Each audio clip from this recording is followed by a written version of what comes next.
You know what it is. Thanks for coming back and welcome to all you newbies. Today we are going to dedicate a nail set to Colorado Buffaloes. Go Colorado. So we're going to use Luxa today, and this is such a treat.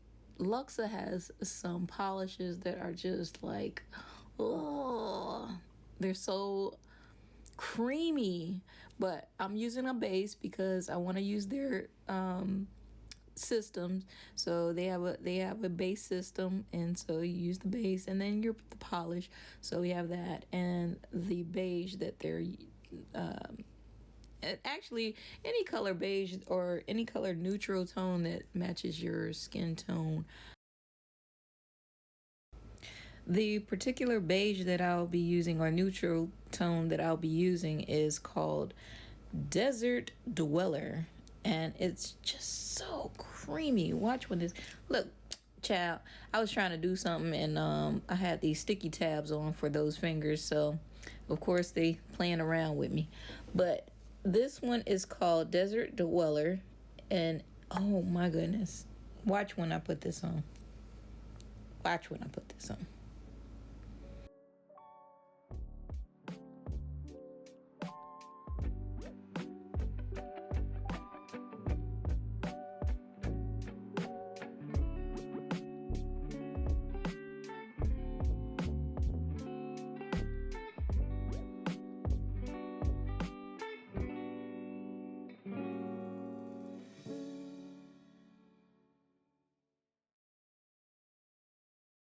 So now we have some sugar gels.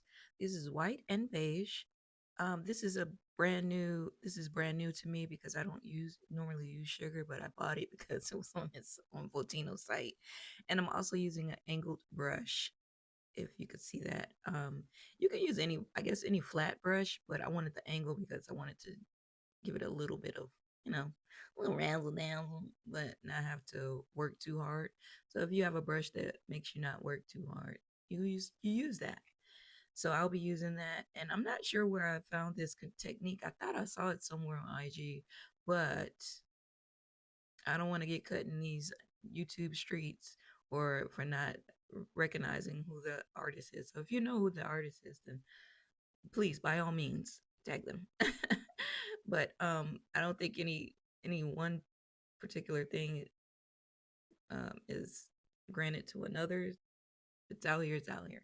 But you're doing nails. But you know, I respect it, so I'll do that. And as you can see, I'm applying a thin layer of this because we're going to encapsulate this as well. But we're going to also use some brown and black ink that's also from Votino, and some acetone to get that marble streak look. You'll see it. I think it's one of the better ways of doing marble. Um, Especially if you have the time. This is just it's not quick, of course. Well, it's quick, but it's not as quick as just, you know, an actual more marble technique. I just like the textures it gives. But we'll do a side by side comparison at some point, I guess, if you're interested. Let me know in the comments. But anyway, so I'm gonna just go ahead and let you watch me work. And if I have anything to say about anything or product that I'm using, then I'll hop back in. But this is just gonna be a watch me while I work today.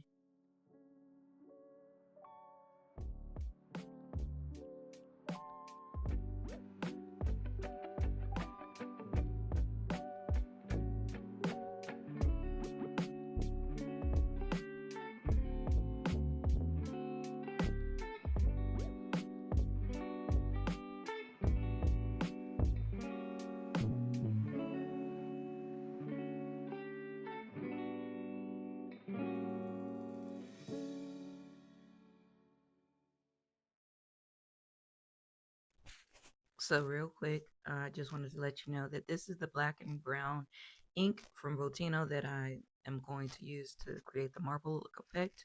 And also going to use a fishtail brush so that you can kind of get like more of those defined little wrinkled lines that you see those. But either way, you'll see. And that's that.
So now we have some Wonder Gel and a flat brush of some sort.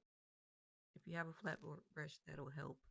But now we're going to encapsulate what we just did instead of just putting some gloss over it. That way, you won't feel the ridges of the sugar. Now you can keep it like this if you like, and just put some gloss on it so that you can protect the ink, because it's still, it can still come off now. So yeah, and yeah.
So now that that's done, as you can tell, there's a little bit of a sticky layer to the Wonder Gel. If you're familiar with it, then yes, you know that. But we're going to swipe or use some alcohol at the end to wipe that down. But if you feel any sugar gel or any ridges, go ahead. This is your time to shine, and go ahead and file those down. File that down on the sides, and then what you can do to ensure the encapsulation will stay. I would think that you wouldn't need to, because it's encapsulated. It's such a hard gel that you wouldn't need to. But if you want to, or if you feel so be inclined to use some top gloss, go ahead. This is your time. And I will also, just for a little razzle dazzle, I'm going to use some pixie gel, and that doesn't need top coat. So once you top coat it, then you don't need to top coat it again. And plus, I think it will make it melt into the gloss. So it's not, you want to feel that ridge of the pixie gel if you want to use the pixie gel and feel something on top. But do what you do.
For our next trick, we're going to be doing a French tip, but I'm going to use this Teflon mat one more time. And shoot, your days are numbered, Teflon mat. You're supposed to be keeping the chrome from the background but I'm gonna give it this one more one last chance. I'm gonna have to go back to the original method of putting the gloss on and then buffing the shine away to keep it chrome free. But anyway, so that's what I'm going to do. And then I'm going to use some black gel paint. You can use liner, I believe, because it has a thicker consistency too. But I wanted to use the gel paint to get the outline of the French tip that I'm going to do. And then I'm going to use a black paint, and you'll see that a black paint to fill in the rest. And that's all we're going to do.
As you can see, I just basically made a little head to make a little bat and pull out the ears from the head.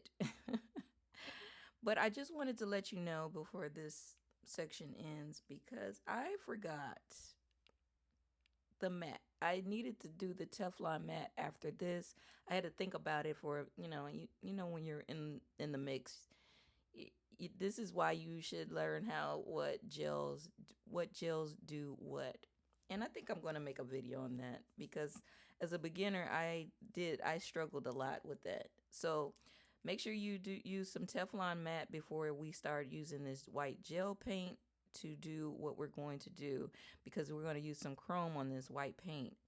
So Teflon mat, or however you get to buff, or if you're going to use, if you don't have Teflon mat, use some gloss, top gloss, and then buff the shine off, and that will help you prevent a chrome. It'll have a chrome free background.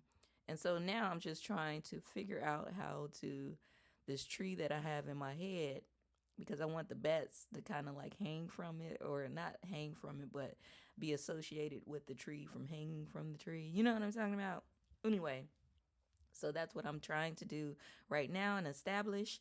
And I will go ahead and stop talking now, but, or actually not now, right now, because I want to let you know, get your chrome ready, your brush, and then we're going to, once we chrome it the first time, what I should have did, because I do remember this part, what I should have did was Teflon mat it again on the white after I put the chrome down to keep certain parts of the tree white, and I didn't do that. But it still came out pretty good. So we'll keep going.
So now that we applied the first layer of chrome, This is where I should have Teflon matted it again so that I can keep some of the background white. But it's like I said, it still came out pretty good. We're going to use some Wonder Gel to give it some texture.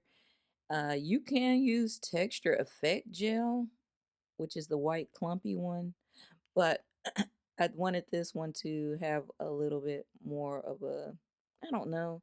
I was just going for something. So I felt like this one would be easier to use and manipulate a little bit. I don't know, maybe. But either way, it still came out with the desired effect. So yeah, so I'm basically just, as you can see, I'm just trying to make some like vines, like a tree vine or something going up the tree or whatever, just to give it, like I said, that texture effect. And then we're going to chrome this, and then we're going to mat it so we can seal all of the chrome in. And then we're going to highlight with some top gloss the trimmings, and that will be it. So I'll let you finish watching this out.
There you have it, guys.